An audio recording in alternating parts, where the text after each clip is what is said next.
Hello, in this video I'm going to unbox and review the air pressure tire gauge from the Dollar Tree. On the front of the package it says air pressure tire gauge $1.25, measurable range 10 to 75 psi, includes 4 valve caps.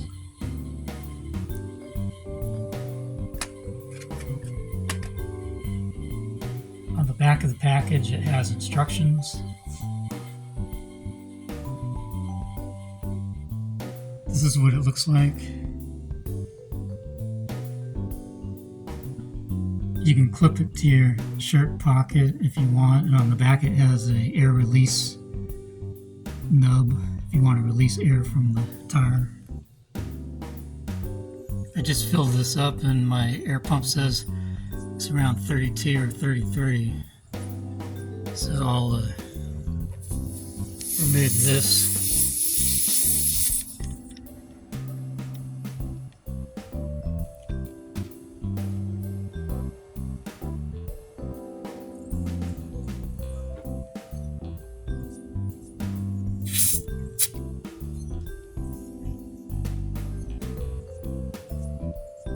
Yeah, it looks really good.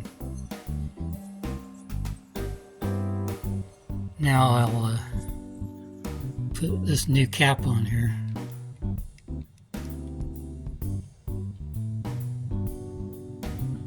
Yeah, that's the new cap. So everything looks like it works good. In conclusion, I would give this 5 out of 5 stars. And the reason I thought this was a really good deal is because of the 4 valve caps that are included. I needed a valve cap for one of my tires and I didn't know where I could get them at this price. So I didn't actually need a tire pressure gauge because I already had one. But I bought this just to get the valve caps.